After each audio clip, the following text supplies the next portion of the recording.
Assalamualaikum warahmatullahi wabarakatuh. Waalaikumsalam warahmatullahi Waalaikumsalam. Di sini aku bakalan ngejelasin tentang database administration fundamental atau ini tuh modul yang bakalan ada di kalau kalian ngambil sertifikasi Microsoft Technology Associate atau yang sering disebut MTA. Nah, di sini saya akan memperkenalkan diri dulu. Nama saya Novia Putra Hirunisa dengan NIM 1202164162 dari kelas SI 40 gabungan dari Telkom University. Boleh memperkenalkan diri kalian masing-masing dulu. Dari siapa? Ayo, dari yang pertama siapa aja? Nama aja. Ya, nama. Perkenalkan, nama saya Dila Ayu Regina.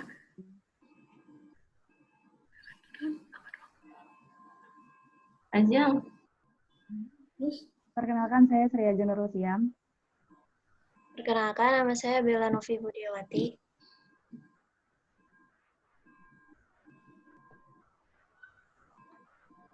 Mar.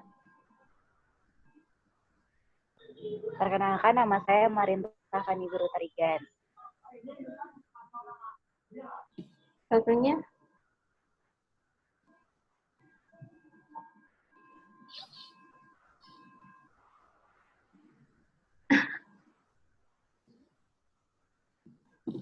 Yang pertama yang akan dibahas yaitu tentang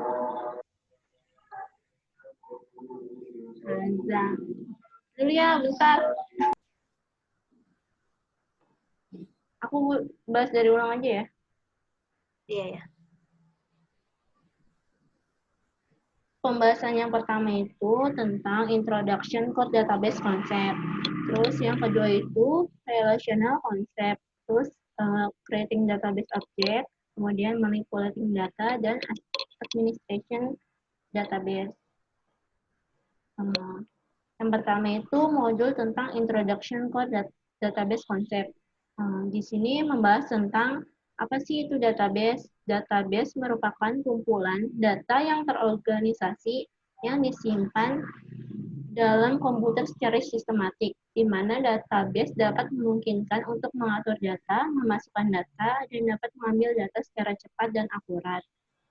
Pada database tradisional disusun berdasarkan pada bidang catatan dan juga file. Ini contoh database tabel pada database. Ini contoh tabel mahasiswa.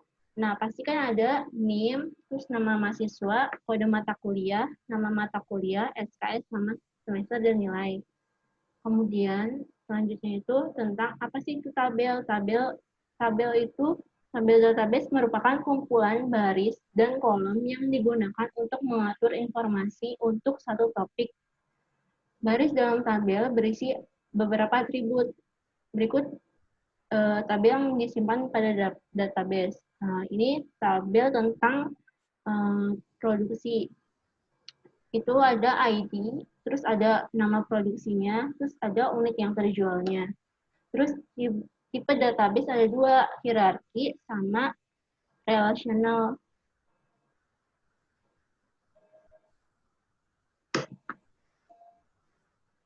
Ini contoh hierarki. Apa sih itu hierarki?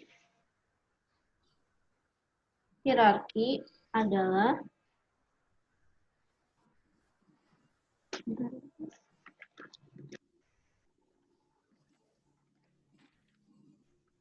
simpulan yang paling atas adalah ini akar, atau yang paling bawah itu biasanya disebutnya dengan daun. Tiap simpul digambarkan dengan lingkaran atau kotak.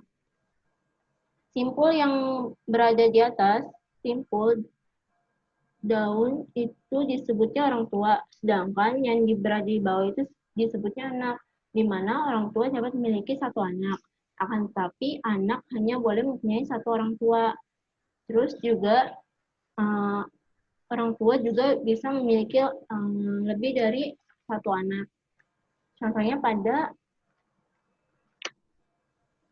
gambar yang A ini kan sebagai orang tua atau akar dengan anak simpulnya A, B, C, terus sama D. Nah, terus yang EF ini sebagai EF, IJ ini sebagai daun. Terus EF ini merupakan anak dari simpul B. Terus si IJ ini merupakan daun dari si H. Nah, terus si G sama H ini merupakan anak dari si D. Contohnya ini dosen. Ini dosen, terus ada mata kuliah, terus ada mahasiswanya. Nah, di sini mahasiswa menjadi anak dan simpul pada mata kuliah. Dengan adanya pilihan ini, mahasiswa dalam masa istirahat atau cuti itu sulit untuk ditangani karena datanya itu tidak terdapat. Jadi mahasiswa yang aktif saja yang datanya itu tersimpan di database-nya. Terus ini relational database. Itu ada foreign key sama primary key. Terus ini DBMS. Di DBMS itu bahasanya itu ada DML sama DDL sebagai bahasanya di DBMS. Terus di metadatanya itu ada data skema itu masuk ke DBMS juga. Terus di database juga masuk ke data itu masuk ke database, terus selanjutnya itu akan lanjutkan ke DBMS. Terus sama kayak software modul juga sama. Terus kalau database server itu si klien aplikasinya itu sama database itu tersimpan di database server. Terus kemudian ada relational concept. Ada normalisasi database. Apa sih normalisasi database? Normalisasi merupakan proses yang membuat menghilangkan data yang berlebihan atau terjadinya data yang duplikat.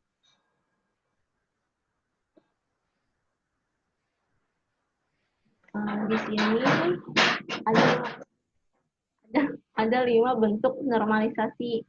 Ada 1NF, 2NF, 3NF, 4NF, dan 5NF. Bentuk normal yang 1NF itu fungsinya untuk menghilangkan atribut bernilai ganda. Jadi, setiap atribut dalam tabel tersebut harus bernilai atomik atau tidak dapat dibagi lagi. Terus yang kedua itu bentuk normal yang 2NF, yaitu untuk menentukan fungsional dependensi pada setiap primary key dan menghilangkan atribut yang ketergantungannya hanya bersifat parsial saja, hanya tergantung pada sebagian dari primary key. Terus kemudian bentuk yang normal 3NF itu untuk menghilangkan atribut non-primary key yang memiliki ketergantungan terhadap atribut non-primary key yang lainnya menjadi masing-masing tabel yang tentukan primary key-nya pada masing-masing tabel tersebut.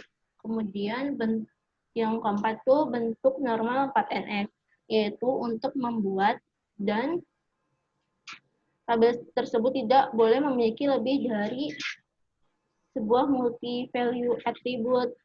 Dalam arti lain, untuk setiap multi-value dependensi juga harus merupakan fungsional dependensi. Terus yang kelima itu bentuk normal 5NF, yaitu jika empat bentuk normal sebelumnya dibentuk berdasarkan fungsional dependensi, 5NF dibentuk berdasarkan konsep joint dependensi. Sebuah tabel telah didekomposisi menjadi tabel-tabel lebih kecil, harus bisa bergabung lagi untuk membentuk tabel yang semula yang dari yang pertama. Tapi biasanya itu kalau di study case lain itu biasanya yang sering banget digunakan itu 1NF sampai 3NF doang. Ini contohnya. Ini yang anormalisasi itu kayak bentuk awal dari si tabelnya masih berantakan kan. Nah ini ada nomor fakturnya, terus tanggal, kode pelanggan, nama, kode barang, terus nama barang, harga, dan UTI. Nah kalau yang nomor faktur ini kan ada 1 sama 2. Nah terus yang datanya masih belum normal itu di kode barangnya, kode barang ini. Terus ini juga nama barangnya juga. Nah kemudian dirubah nih ke satuan F. Nah di satuan F itu terbentuk kayak apa namanya yang di duplikat di tabel ini tuh dibagi lagi gitu loh. Nah, ada nomor faktur, contohnya nih nomor faktur F001 tanggalnya kan.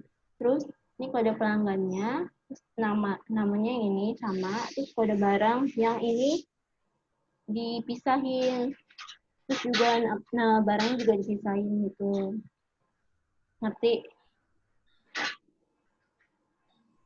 Ngerti nggak? Ngerti. Terus kemudian yang 2NF itu dibagi tabelnya jadi 3. Ada tabel transaksi, tabel pelanggan, sama tabel barang.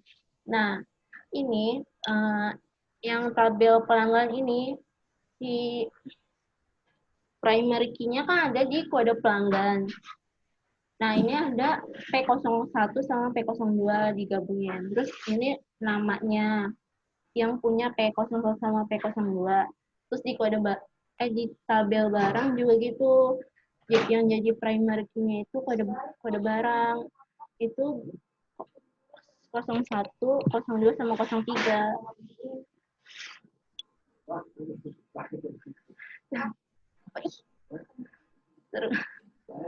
Terus abis itu ada yang 3NF.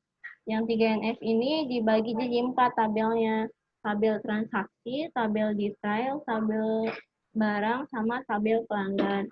Nah, di tabel detail itu ada nomor faktur, kode barang, sama QTA-nya. Terus di tabel barang itu ada kode barang, nama barang, sama harganya.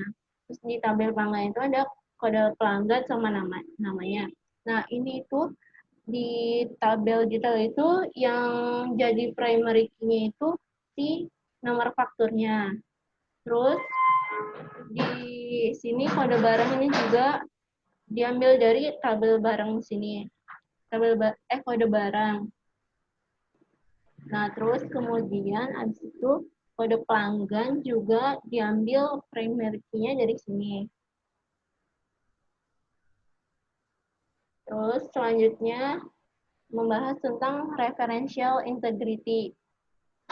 Merupakan konsep basis data yang digunakan untuk memastikan bahwa hubungan antara tabel basis data akan disinkronisasi selama modifikasi data.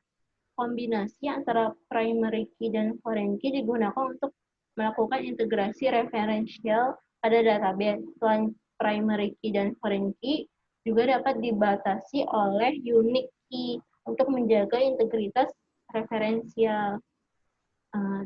Metode yang terdapat dalam referential integrity ada primary key, foreign key, dan unique key. Yang primary key itu digunakan untuk mengidentifikasi secara unik setiap baris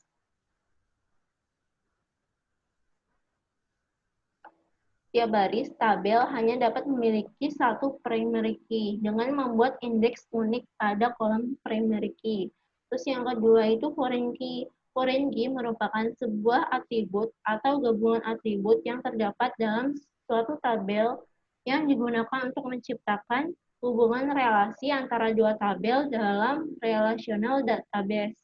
Penggunaan foreign key merujuk pada suatu kunci primer yang terdapat pada tabel pertama atau dikenal dengan tabel master. Kalau unique key itu digunakan untuk menerapkan keunikan di kolom selain primary key.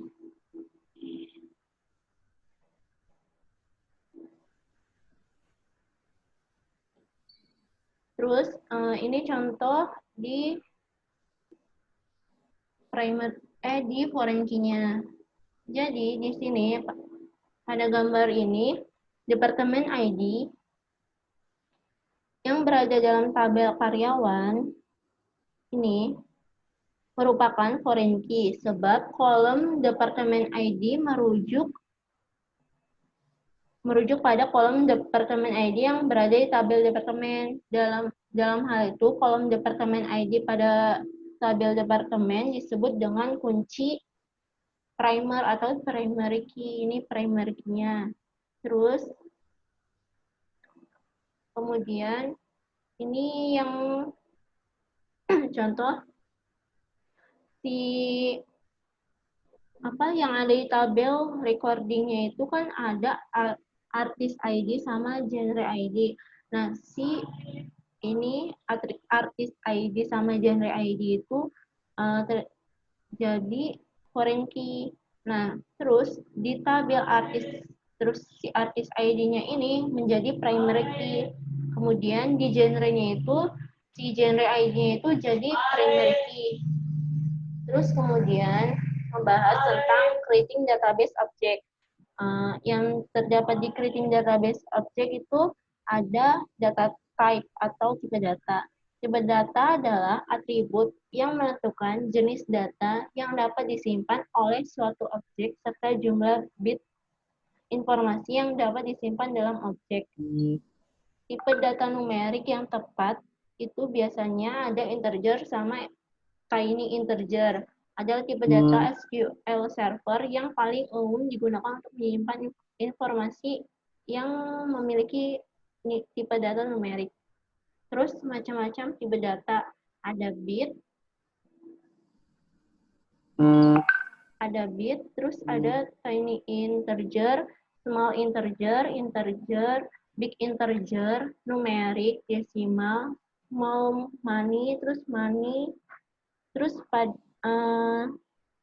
pada approximate numerik itu ada data time, small date time, terus ada date, terus ada time, terus ada date time offset, terus date time to, terus dalam karakter string itu ada char, varchar, sama teks. Dalam Unicode karakter string itu ada enchar, envarchar, sama entext. Terus dalam binary-nya itu ada binary, var binary, sama image. Terus other data type itu ada SQL variant sama unique identifier.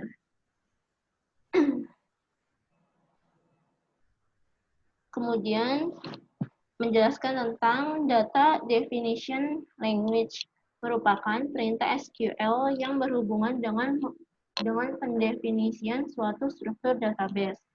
Apa aja sih yang biasanya perintah yang ada di dalam JDL itu biasanya ada use, create, alter, drop, sama truncate. Use itu untuk mengubah konteks pada basis data.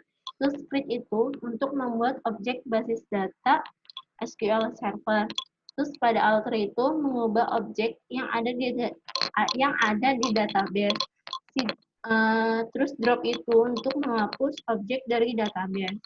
Kalau truncate itu untuk menghapus baris dari tabel pada database. Terus kemudian tentang manipulating data, itu ada data manipulation atau data manipulation language atau DML, merupakan perintah SQL yang berhubungan dengan manipulasi atau pengolahan data dalam tabel. Perintah yang ada dalam DML ini salah nih. Harusnya DML. Itu ada select, insert, update, delete, sama merge. Kalau select itu untuk mengambil baris dari baris data yang memungkinkan pemilihan satu atau banyak tabel, baris, atau kolom di SQL Server. Kemudian ada insert. Insert itu untuk menambahkan suatu atau lebih baris baru ke tabel di SQL Server. Terus kemudian ada update. Update itu mengubah data yang ada di satu atau beberapa kolom dari tabel di database, di SQL Server. Terus yang delete itu untuk menghapus baris dari tabel. Terus merge itu untuk melakukan pemasukan, memperbarui atau menghapus operasi pada tabel. Terus tabel view itu merupakan tabel virtual yang terdiri dari berbagai kolom dari satu atau beberapa tabel. Nah, itu biasanya perintahnya itu select bintang from nama tabelnya. Nah, kalau di sini nama tabelnya itu dosen Jakarta. Nah, terus kemudian ini perintahnya create view. Ini buat ngebuat tabel view-nya, create view dosen Jakarta as select nick-nya, terus nama dosen ini, terus alamat from daftar dosen, where alamat sama dengan Jakarta, alamatnya Jakarta. Terus kemudian di sini ada administering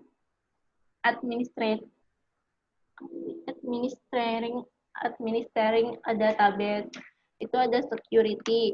Nah, di security itu ada authentication, authorization, encryption, sama auditing. Apa sih authentication itu? Authentication adalah memberikan layanan kepada pengguna. Perlu adanya proses pembuktian identifikasi pada si usernya. Bila autentikasi berhasil, maka akan terjalin hubungan antara si pengguna layanan sama pemberi layanan. Terus kemudian ada authorization. Authorization itu proses menentukan apa saja layanan yang bisa dinikmati oleh pengguna yang telah jelas identifikasinya. Jadi sebelum adanya autentikasi itu sebelum adanya autorisasi itu perlu adanya autentikasinya terlebih dahulu. Jika tidak melakukan autentikasi, maka tidak akan ada proses autorisasinya. Terus kemudian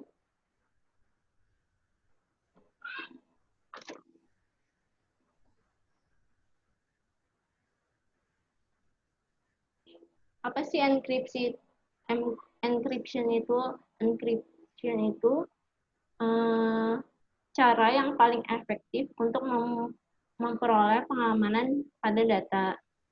Terus kemudian auditing. Kalau auditing itu merupakan pengumpulan dan pemeriksaan bukti terkait informasi untuk menentukan dan membuat laporan mengenai tingkat kesesuaian antara informasi dan kriteria yang ditetapkan. Kemudian yang terdapat dalam security. Yang pertama itu security plan, terus physical security plan, access control, user account, sama role, sama SQL injection.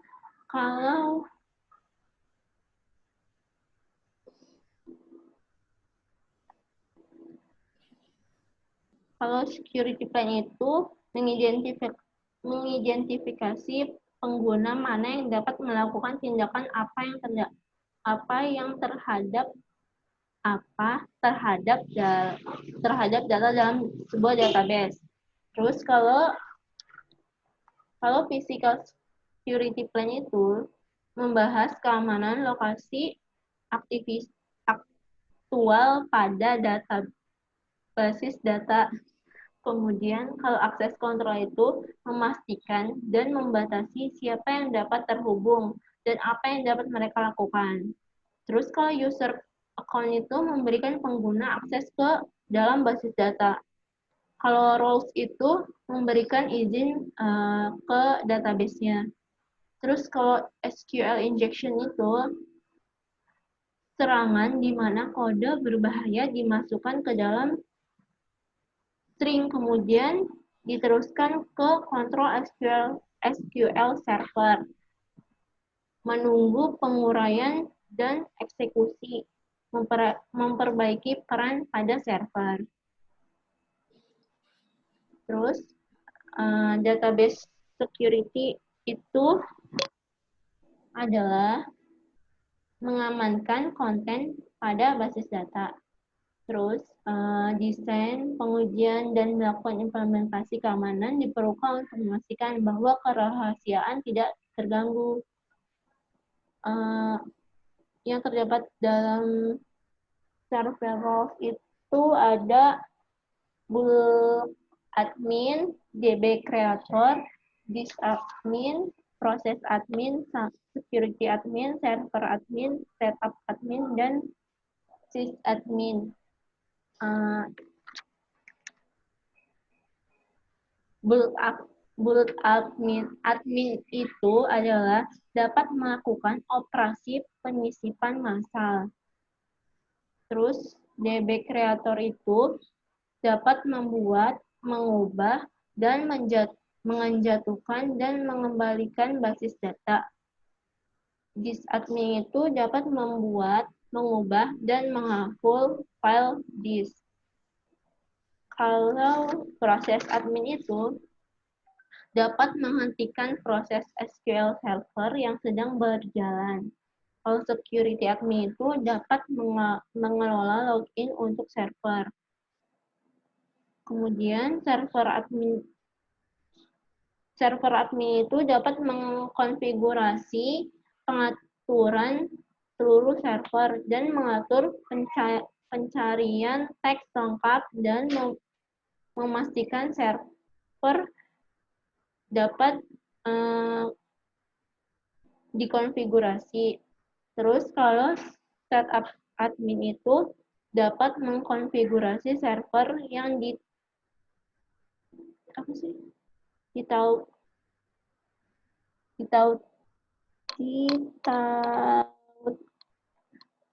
ditautkan prosedur yang tersimpan luas dan prosedur penyimpanan awal. Kalau sysadmin itu dapat melakukan aktivitas apa dalam instalasi pada SQL server terlepas dari pengaturan izin lainnya.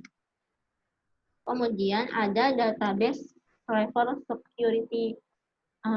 Kalau database level security ini adalah pengguna basis data merupakan prinsip keamanan tingkat basis data yang harus dipetakan ke login di tingkat server agar pengguna dapat terhubung dengan basis data. Terus yang ada di database roles-nya juga itu ada database access admin, terus database backup operator, terus ada database data reader, terus database data writer, terus database DDL admin, terus ada database Deni data reader, terus ada database Deni data writer, ada database owner, sama database security admin. Apa sih yang dimaksud dengan database backup? Database backup itu merupakan merupakan proses penyimpanan semua data penting untuk membuat kembali database dalam bentuk yang berguna dalam waktu yang relatif singkat.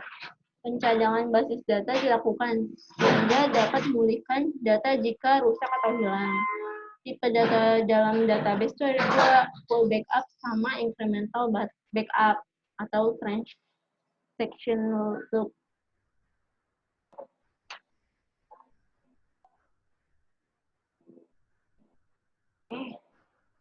Apa sih itu full backup? Full backup itu merupakan metode yang membackup semua file, folder, atau data. Model ini membutuhkan waktu yang cukup lama dibanding dengan metode yang lain. Namun full backup itu sangat diperlukan setidaknya ketika memulai penerapan strategi backup. Kelebihannya itu biasanya itu hasil full backup lebih cepat dan mudah saat operasi restore. Terus kekurangannya itu pada saat pembuatannya membutuhkan waktu dan uang yang cukup besar. Kalau di incremental backup atau transaction lock itu metode hanya membackup data yang telah berubah semenjak backup terakhir. Metode ini biasanya lebih efisien dalam menggunakan media backup dan waktu backup yang relatif lebih cepat. Kelebihannya itu membutuhkan waktu yang singkat. Terus kekurangannya itu waktu restore itu lebih lama. Sekian, terima kasih.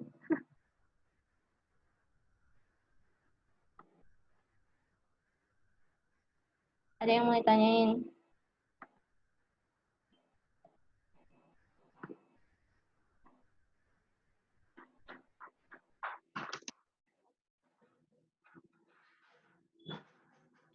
Bentar. Ada yang mau ditanyain nggak?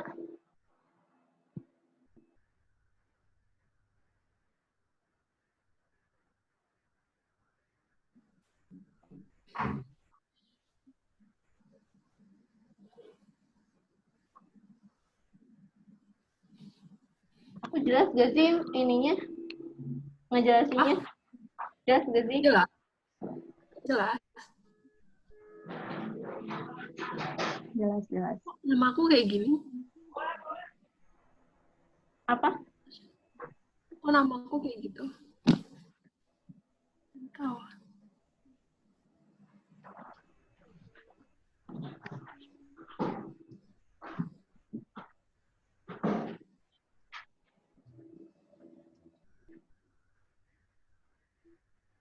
Nah, ini udah kayak gini doang. Iya. Hah? Udah. Emang suruhnya waktunya nggak lama? Berapa? Suruhnya paling lama berapa sih? Nggak ada waktunya apa gimana? 10 menit. Itu udah berapa menit?